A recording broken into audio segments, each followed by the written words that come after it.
Welcome back बाजीगर्स। पिछले chapter में हमने पढ़ा टूर्नामेंट क्या होता है और कैसे खेला जाता है। इस वीडियो में हम सीखेंगे अलग टाइप के टूर्नामेंट्स के बारे में। होल्डम हो या पीएलओ, आज डिस्कस किए जाने वाले टूर्नामेंट्स के टाइप्स आपको दोनों वेरिएंट्स में मिल सकते हैं। चलिए अब शुरू करते हैं ये चैप्टर। पहले बात करते हैं फ्रीज आउट टूर्नामेंट्स के बारे में। एक फ्रीज आउट टूर्नामेंट में आप सिर्फ एक ही बार रजिस्टर कर सकते हैं। अगर आप रजिस्टर करने के बाद अपने सारे चिप्स हार जाते हैं तो आपको दोबारा एंट्री नहीं मिलेगी।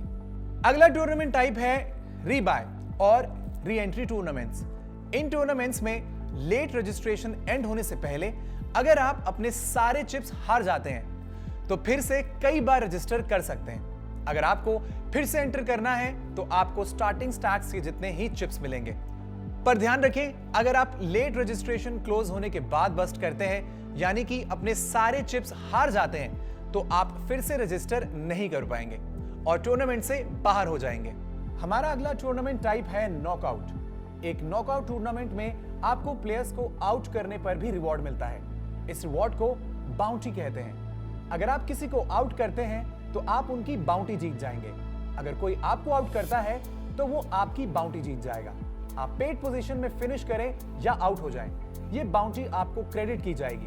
अगर आप पेड पोजीशन में खत्म करते हैं तो आपको उसी पोजीशन के प्राइस के साथ सारी जीती बाउंटीज भी मिलती हैं। अगर आप पेड पोजीशन में फिनिश ना भी करें तो भी ये बाउंटी अमाउंट आपको क्रेडिट किया जाएगा। अगर आप पेड पोजीशन में फिनिश करते हैं तो आपकी फाइनल पोजीशन की प्राइस मनी के साथ साथ आपको आपकी जीती सारी बाउंटीज का अमाउंट भी मिलता है। अब बात कर लेते हैं मल्टी डे टूर्नामेंट्स के बारे में। ये टूर्नामेंट्स 2 दिनों में डिवाइडेड होते हैं। इन्हें हम डे 1 और डे 2 बोलते हैं। डे 1 पे सारे प्लेयर्स एक दूसरे के खिलाफ खेलते हैं डे 2 में क्वालिफाई करने के लिए।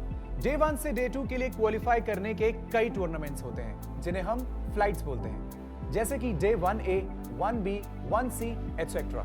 इन फ्लाइट्स में सारे प्लेयर्स एक दूसरे के अगेंस्ट खेलकर ज्यादा से ज्यादा चिप्स के साथ डे 2 के लिए क्वालिफाई करने की कोशिश करते हैं। हर फ्लाइट एक फिक्स्ड फाइनल ब्लाइंड लेवल पर आके ओवर हो जाती है और बचे हुए सारे प्लेयर्स अपने स्टैक्स के साथ डे 2 के लिए क्वालिफाई कर जाते हैं। डे 1 की सारी फ्लाइट्स खत्म होने के बाद और सारी फ्लाइट से प्लेयर्स के क्वालिफाई होने के बाद आती है बारी डे 2 की।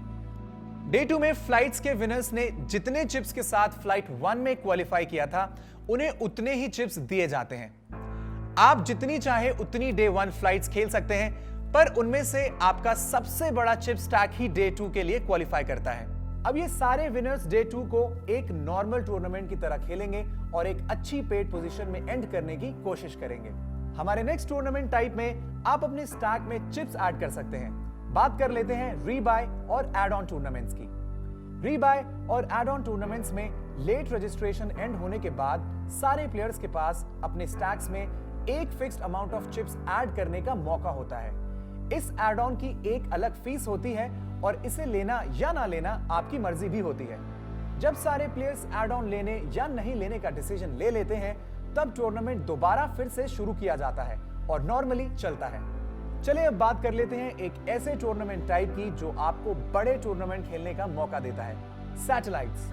ये लो बाय इन के टूर्नामेंट्स होते हैं जिनमें सारे पेड पोजीशंस में आने वाले प्लेयर्स को सेम प्राइस मिलता है, एक बड़े टारगेट टूर्नामेंट का टिकट। अब बात कर लेते हैं बिगिनर्स में सबसे पॉपुलर टूर्नामेंट टाइप की, जिसमें एंट्री करने के लिए कोई फीस नहीं होती, फ्री रोल्स। फ्री रोल्स या फ्री एंट्री टूर्नामेंट्स पोकर सीखने और बिना कोई इन्वेस्टमेंट के जीतने के लिए बेस्ट हैं। आपको रियल मनी प्राइजेस मिलते हैं पेड पोजीशन में आने पे। ये प्रैक्टिस टूर्नामेंट नहीं है क्योंकि इनकी एंट्री फ्री है, पर इनके प्राइजेस की रियल मनी वैल्यू होती है। पोकरबाजी पे आपको दिन भर कई सारे फ्री रोल्स खेलने को मिलेंगे। Thank you so much for watching this video. I will see you in the next one.